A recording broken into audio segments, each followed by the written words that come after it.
แปลงสายกันเด้อเดี๋ยวลินให้ฟัง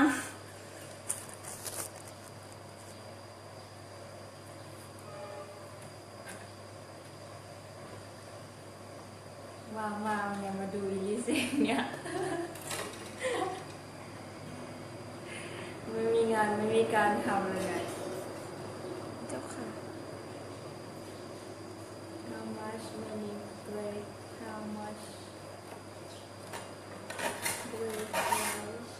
pasta do you get How many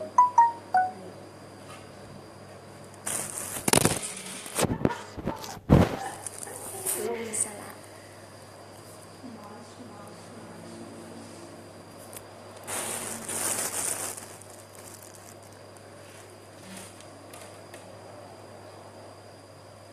How much vegetable do you eat? How many fruit do you eat every day? Fruit please I must how much fruit? อาจารย์นั้นนับมาได้ น้องไม่ยังกินอะไรได้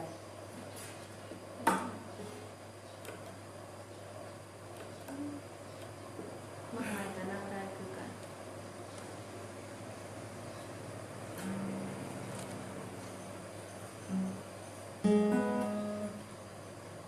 How much sweet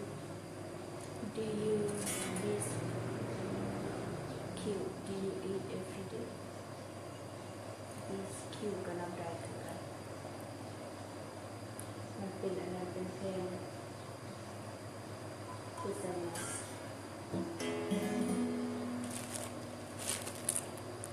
สายห้าต่อด้วยสายห้า How many hours sleep do you have every night? How many sleeps? How many hours sleep?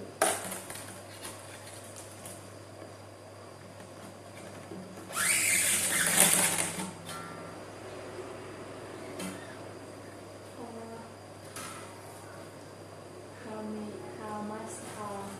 do you spend on a computer every day? นับได้ How many time ทุกโมงจะมีพระเจ้าโมงก็นับได้ How many kilometers do you run every day? ได้ไปแล้วสี่สาย ยังสองสาย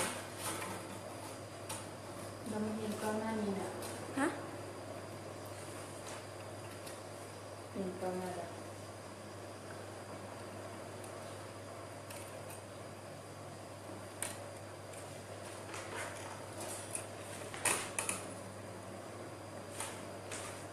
ว่า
สายพี่เปล่าสายพี่ซี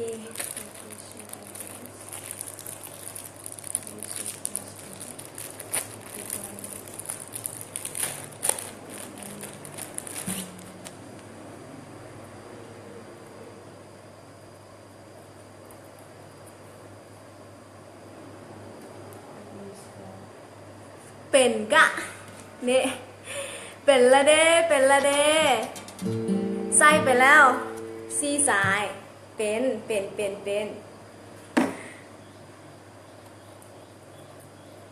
ไผว่าใส่บ่เป็นแล้วขอโทษเด้อใส่เป็นก็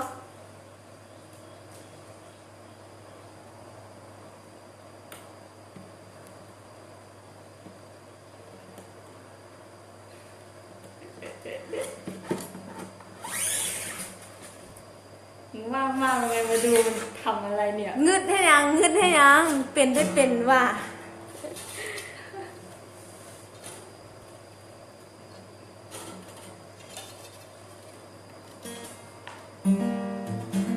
เกือบได้แล้วอ๋อ ไปทำอาหารกินไปมันเบิ่งยังมีเสียงสตาร์กีตาร์มันคือตัวทวงของความเจริญของพวกแก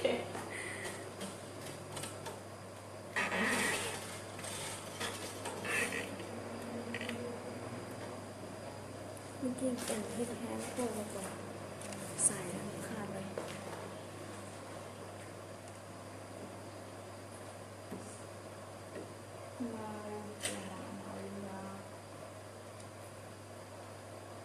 คิดละแม่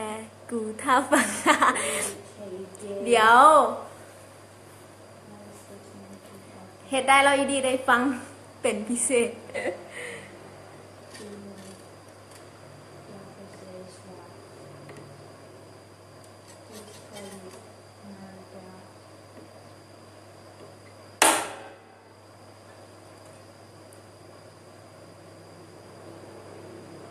เป็นอะไร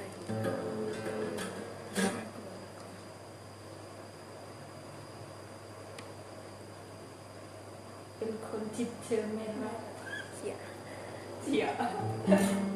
เล่าไปแล้ว5 สาย สายสุดท้ายเฮ็ดไว้แท้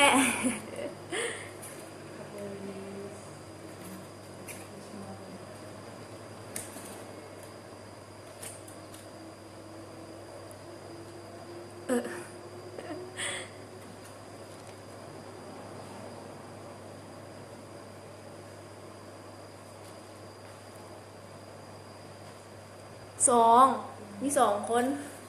หมูกับเพิ่นมี2 คนอยู่น้ำกัน ซีกับน้อง เนี่ย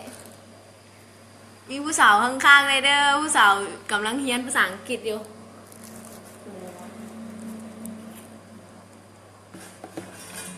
สายสุดท้ายละอีได้ฟังละ ไปขี้ก่อนไปก่อนมันไอใส่เสร็จ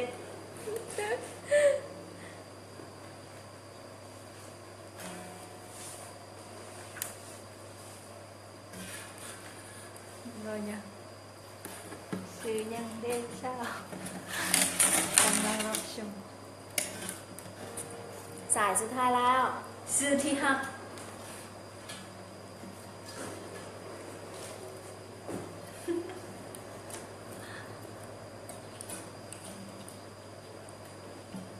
แมนเต็มมุมแล้วสิ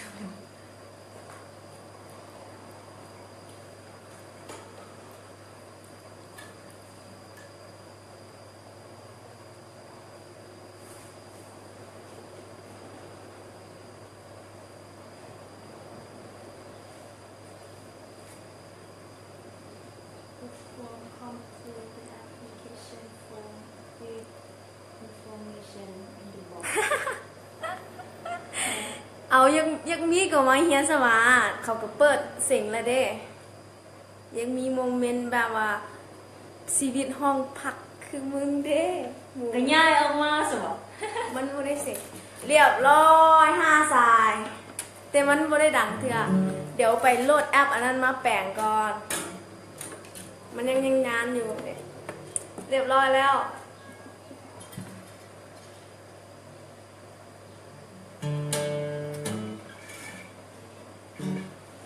ว่ามันย้ายออกมาอยู่ดอกนี่จากออกจากนี่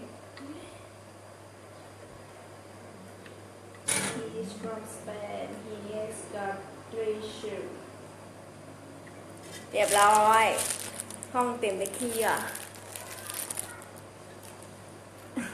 มาไว้เด้อมาไว้เด้อถ้ายังมีชีวิตแบบหอผักมาไว้อยู่น้ำกัน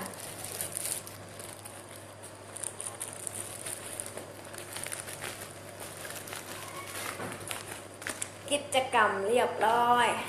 สายเกาคาดปักละลาย นี่เป็นฟุ้งเลย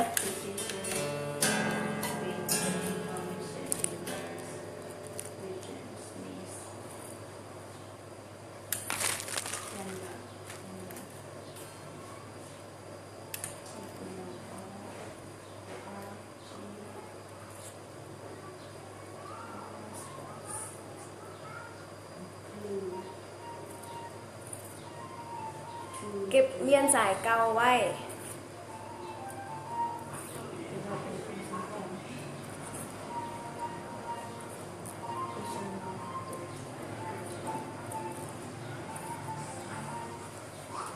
เรียบร้อยแล้ว ประมาณเดือน